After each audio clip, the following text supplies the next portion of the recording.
안녕하세요. 다들 주말 잘 보내고 계시죠? 오늘은 지난 시간에 이어 붓펜으로 짧은 글귀의 구도를 잡아보고 글씨를 써보는 시간을 가져보겠습니다. 집에 액자 작품을 만들고 남는 종이가 있어서요. 그걸로 책갈피도 함께 만들어 볼게요. 책갈피를 만드실 때는 구멍을 뚫을 펀치와 끈을 준비해 주세요. 먼저 종이를 책갈피에 알맞은 크기로 잘라줍니다. 칼이나 가위를 사용하실 때는 꼭 손을 조심해 주세요. 책갈피가 다 같은 크기가 아니어도 상관이 없어요. 여러분들이 적당하게 알맞은 크기로 잘라주시면 돼요. 저는 흰색 종이를 3장 잘라주었습니다. 이 종이는 예전에 액자 작품을 만들고 남는 종인데 이렇게 활용하면 될 것 같아요. 그리고 지난번에 한가람에서 구입한 캘리페이퍼인데요. 흰색이 아닌 다른 색깔로 이렇게 책갈피를 만들어 보셔도 좀 더 색다른 느낌으로 만드실 수 있어요. 이것도 이렇게 알맞은 크기로 5장을 잘라 주었습니다. 모서리 부분은 가위로 둥글게 잘라주면 좀 더 깔끔한 느낌을 줄 수 있으니까 그렇게 해주시고 펀치로 구멍을 뚫어줍니다. 5장 모두 이렇게 둥글게 잘라서 구멍을 뚫어주시고요. 이건 구멍을 깔끔하게 마감을 시켜주는 역할을 하는 아일렛이라는 건데요. 아일렛을 끼우려면 아일렛 펀치가 있어야 되기 때문에 없으신 분들은 그냥 구멍에다가 색깔끈을 끼워주셔도 돼요. 저는 아일렛이 있으니까 이렇게 아일렛을 다 깔끔하게 이렇게 마감 처리를 해주겠습니다.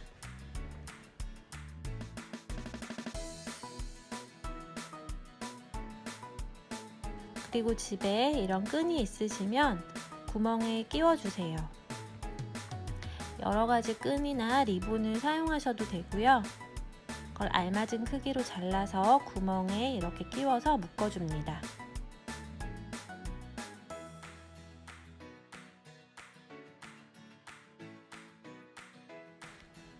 이번에는 빨간색으로도 한번 해볼게요.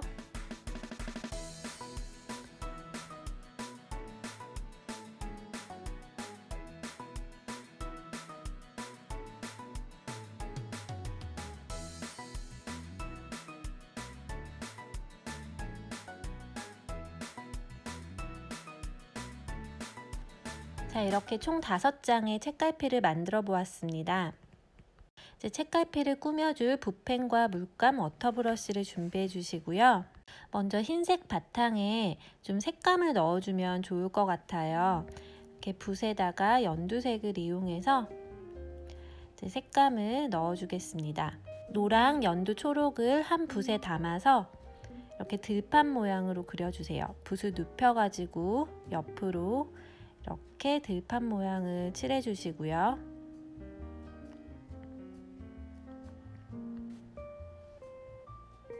그리고 옆에다가 나무 2개 그려줄게요.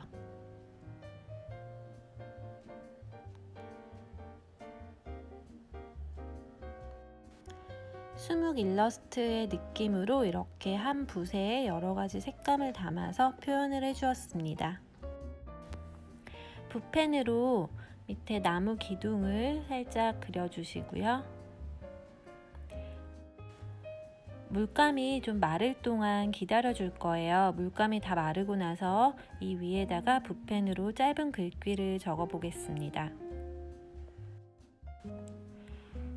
2번째 책갈피에도 이렇게 바탕색을 조금 넣어 줄게요. 이번에는 좀 다른 붉은색으로 넣어 줄 건데요. 세로로 한번 구도를 잡아서 써볼 거예요. 그래서 세로로 밑부분에다가 색감을 좀 색칠을 해줄 건데 주황색과 빨간색을 한 붓에 담아서 붓을 눕혀서 옆으로 그어줍니다. 그리고 아래쪽에는 노란색을 칠해주시고 물감이 마르기 전에 자연스럽게 노랑에서 빨강까지 그라데이션 될 수 있도록 색칠을 해주세요. 2번째 책갈피도 물감을 좀 말려주겠습니다.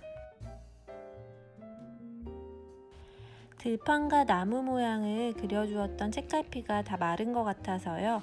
이 위에 붓펜으로 글귀를 써볼게요.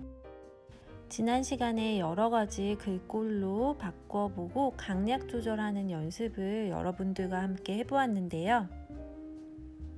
오늘은 이렇게 직사각형 책갈피에 글씨를 쓰는 거니까 구도를 한번 신경 써서 봐주세요.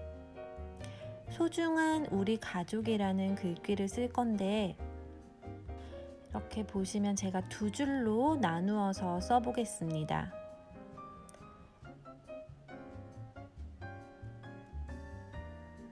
소중한을 위에 이렇게 적어주었고요. 우리 가족을 중과 한 사이에 넣어서 적어주었는데요. 그리고 족자에서 기역자를 많이 강조를 해주었어요. 밑에까지 쭉 빼줘서 강조를 해주었는데 이렇게 두 줄로 나누어서 적는 구도를 여러분들이 한번 눈여겨서 봐주시면 좋겠습니다. 이번에는 세로로 구도를 잡아서 적어볼 건데요. 세로 방향으로 적어볼 거니까 여러 줄로 좀 나눠야 되겠죠? 당신의 하루하루가 밝게 빛나길, 이런 글귀를 적어볼 건데요. 띄워쓰기 대신에 이렇게 줄을 나누어서 적어보겠습니다. 붓펜에서도 필압 조절을 해주셔서 조금씩 굵기 조절을 해주시고요. 문장이 한 덩어리로 보일 수 있도록 공간이 남지 않게 신경 써주시면 됩니다. 이렇게 네 줄로 나누어서 세로 방향으로 책갈피를 만들어 보았습니다.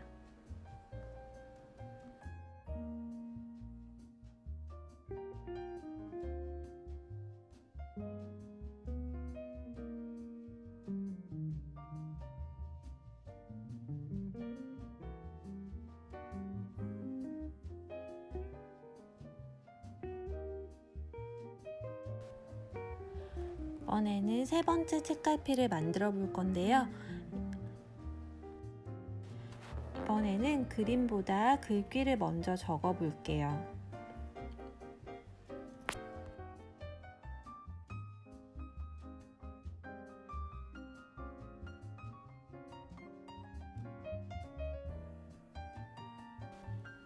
내가 제일 잘 나가 라는 글귀를 적어 보았는데요. 예전에 나왔던 노래 타이틀이죠. 제가 구도 잡은 거를 한번 봐주세요. 내가 제일 잘 나가를 이렇게 세 줄로 나누어서 적어 보았는데요. 공간에 신경을 써주었어요. 내자에서 모음을 쭉 빼주었고요. 내가와 잘 나가 사이에 제일이라는 단어를 넣어서 공간 활용을 해주었습니다. 그리고 잘 나가에서 지읒자를 봐주세요. 앞으로 쭉 빼주어서 조금 강조를 해주었는데요. 그리고 전체적인 구도는 왼편에다가 글씨를 배치했어요. 그러면 오른편에 공간이 남으니까 여기에다가 간단하게 색감을 좀 넣어줄 거예요. 이렇게 핑크색을 이용해서 하트를 한번 그려보겠습니다.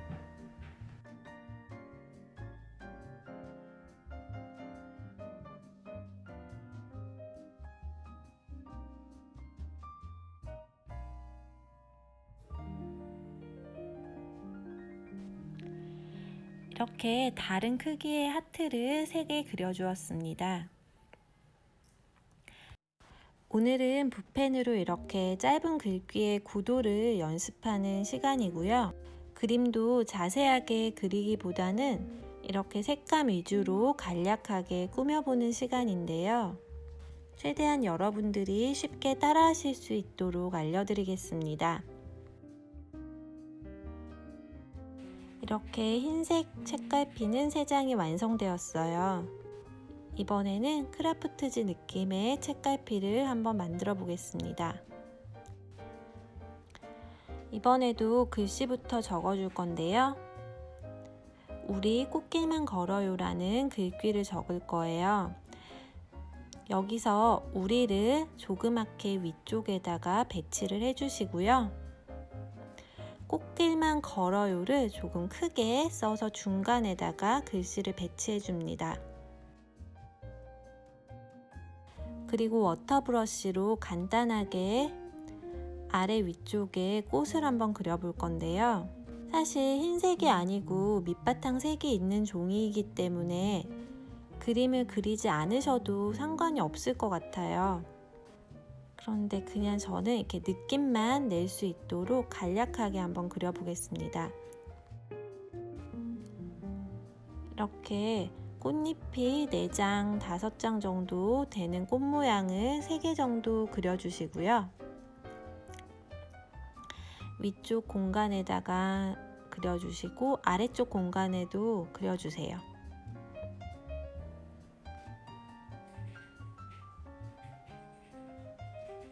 이렇게 툭툭 점을 찍는 듯한 느낌으로 그려주시면 돼요. 그리고 녹색을 이용해서 꽃잎 주변에 나뭇잎을 그려주시면 되는데요. 나뭇잎은 꼭 특별한 모양이 정해져 있는 건 아니고요. 여러분들이 평상시에 그리시던 나뭇잎을 길쭉한 모양으로도 좀 그려주시고 좀 넓적한 모양으로도 그려주시면 돼요.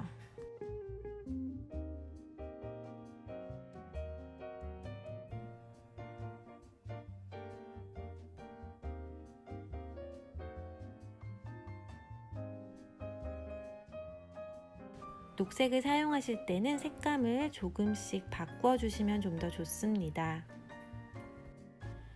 이렇게 4번째 책갈피도 완성을 시켜 주시고요.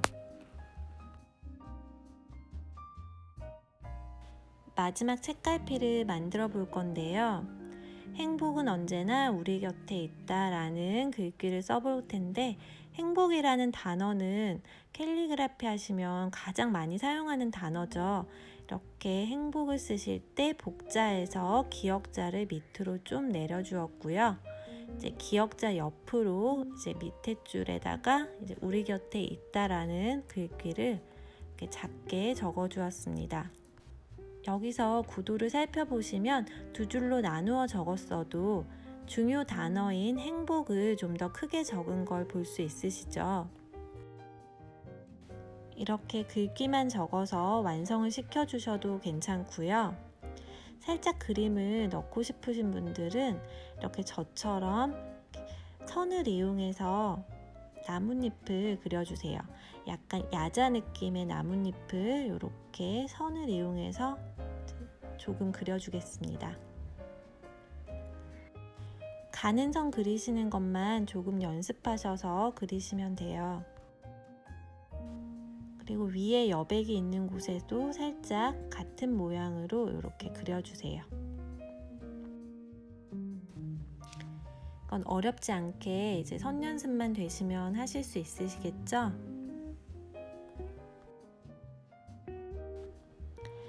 자, 이제 마지막 책갈피까지 다 완성을 시켜보았습니다.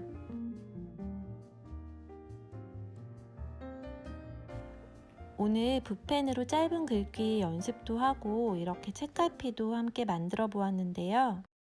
짧은 글귀라도 어떻게 구도를 잡느냐에 따라서 여러 가지 모양이 나오는데요. 같은 구도라도 글자의 크기를 조금씩 바꾸면 또 다른 느낌의 글씨를 쓸 수 있으시고요. 이렇게 작품을 만드실 때는 가로 방향, 세로 방향에 따라서도 구도가 바뀝니다. 그리고 주요 단어는 이렇게 좀 크게 적어주시는 거 잊지 마세요. 이 정도 되는 짧은 글귀를 여러분들이 많이 연습을 해보시면 도움이 많이 되실 거예요. 캘리그라피를 시작하시면 시처럼 긴 문장도 많이 적으시지만 10자 내외의 짧은 문장을 가장 많이 적으시는 것 같습니다. 붓펜으로도 이렇게 연습을 해보시고요. 도구를 바꾸어서 붓이나 펜으로도 짧은 글귀를 많이 적어보세요. 그리고 집에 쓰다 남으신 종이가 있으시면 이렇게 잘라서 책갈피로 활용해 보시면 좋겠습니다. 오늘도 시청해주신 분들 감사합니다. 즐거운 주말 되세요.